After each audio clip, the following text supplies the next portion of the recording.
Good for being Jews.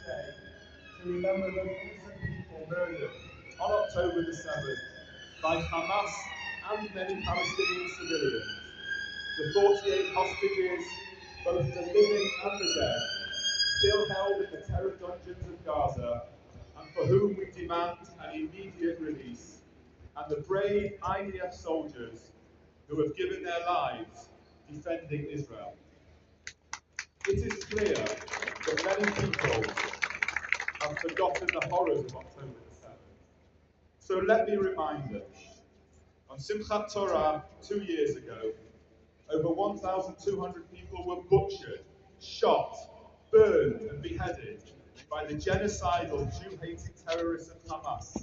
Babies, children, women, and men. Many women and children, and some men, were raped by these Islamist butchers who walked around casually and joyfully carrying out their murder while shouting, Allah Akbar. Thousands more ignored the laws of war completely, going over and above what was required of any army. The IDF took extraordinary measures to warn and protect civilians. Many of us here have family and friends who are serving or who have served in the IDF. Let me be clear. We know that the IDF is the most moral army in the world.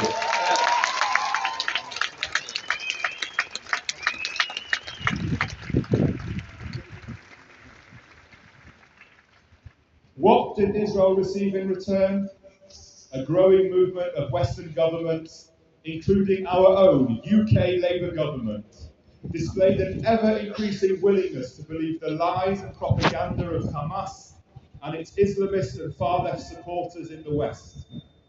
Our UK government then decided to betray Israel at the ICJ and the ICC, issue sanctions, and 2 weeks ago rewarded Hamas with the ultimate prize of Palestinian statehood, for which Hamas thanked them, calling the recognition the ultimate fruits of October the 7th. Let that sink in. Hamas thanked our Prime Minister, Keir Starmer. And these actions emboldened Hamas at that time. Despite repeated warnings that recognition would reduce the chances of freeing the remaining 48 hostages, the Prime Minister ignored them. He offered feeble words about their release, while demanding concessions from Israel, our democratic ally, a vital source of intelligence, and a frontline defender against Islamist terror, without imposing any cost on Hamas. He incentivized the very terrorism he claims to oppose, all to appease anti-Israel voices in his own party.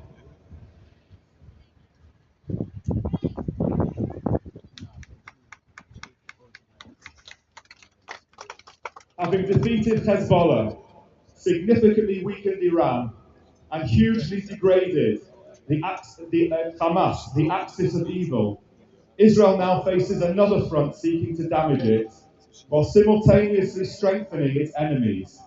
Naive, arrogant Western governments led by our own Prime Minister. We will not forget his betrayal.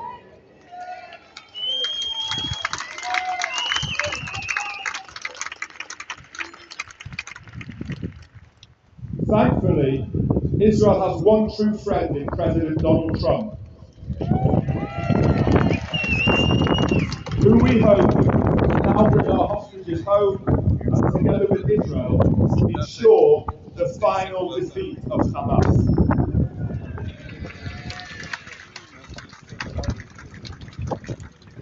And let me say this directly. The Prime Minister's inaction in this country has endangered British Jews. For 2 years, our community has faced unprecedented Jew hatred. Physical assaults, online abuse, vandalism, anti-Semitic marches turning city centres into no-go zones for Jews, mistreatment in the NHS by pro-Palestinian medics, intimidation in schools and on university campuses, workplace purity tests excluding Zionists, meaning Jews, from professional and creative spaces. Never have Jews in the UK been under such attack, and it is not an exaggeration to say that our government's demonisation of Israel and inaction and failure in tackling the examples I just gave has played a significant part in allowing this Jew hatred to flourish and to making many British Jews question the in our country.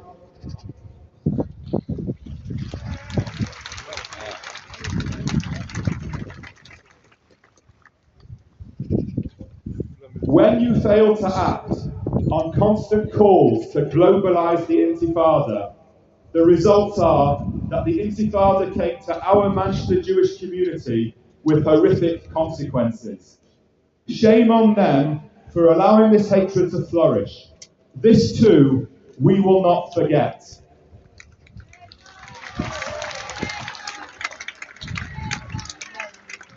But Israel has faced existential threats before and defeated them. The Jewish people have survived 3,000 years of enemies who sought our destruction. We repeat what we said last year. We are not Jews with trembling knees. Whether in Israel or here in Manchester, we will stand firm against those who seek to harm us and defeat us. We are strong. We are proud. We are proud Mancunian Jews.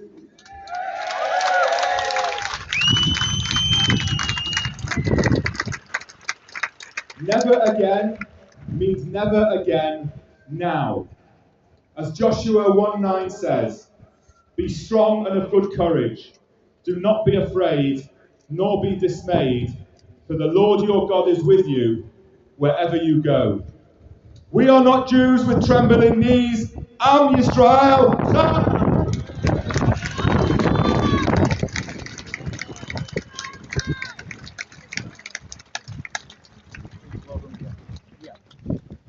We are delighted to have Sharon Haskell with us this morning. Sharon is a member of the Knesset and the Deputy Minister of Foreign Affairs for the State of Israel.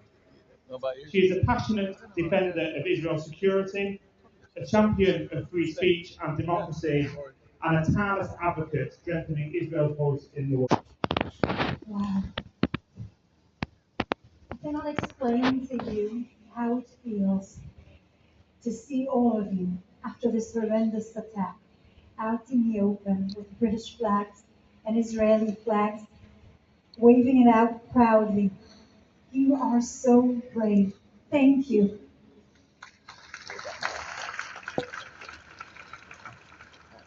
Dear Alan Levy, Chair of the Trustees of the Heaton Park Synagogue. Dear Ambassador Daniela Brodsky, that is here with us today. Thank you to our friends at Northwest Friends of Israel, the Jewish Representative Council, and I want to begin by thanking the entire brave Jewish community here in Manchester for inviting me here today. Thank you.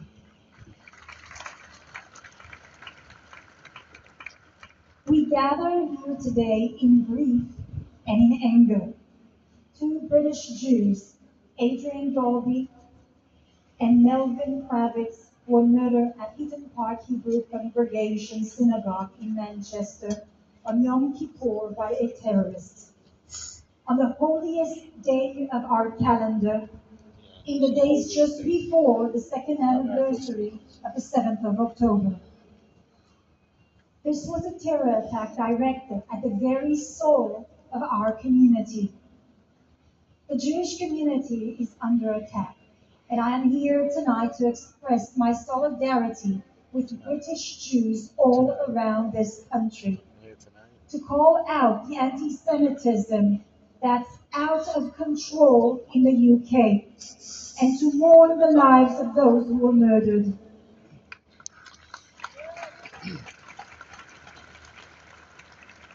May the memory of Adrian and Melvin be a blessing for us all.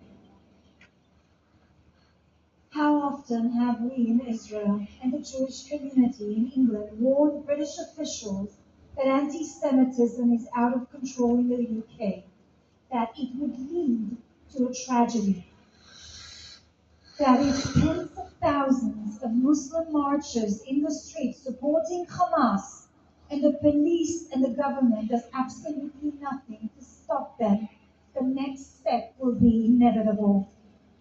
Terrifyingly, we saw this week that those warnings came true. And I say clearly, more of the same from the British government is completely unacceptable.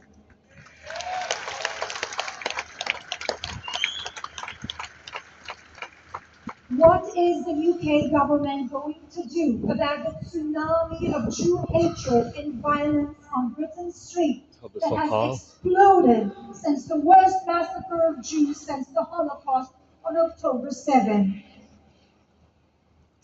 2 years ago, on October 7, our daughters were raped, our grandparents were burned alive, our families butchered, one after another, in the worst massacre of Jews since the Holocaust. I stand before you with a heart that is completely shattered, not only because of that horrific day, but because even as victims of this war that was caused by Hamas on that horrific day, we are witnessing not just attacks on our people, but a battle of values, a clash between civilization and barbarism, between the principles of morality and the lawlessness of hatred. Our societies are built on justice, human dignity, and opportunities, however, celebrate cruelty, revealing suffering, and seek the obliteration of those who stand for decency. This is more than a conflict over land or politics. It is a struggle for the very soul of humanity.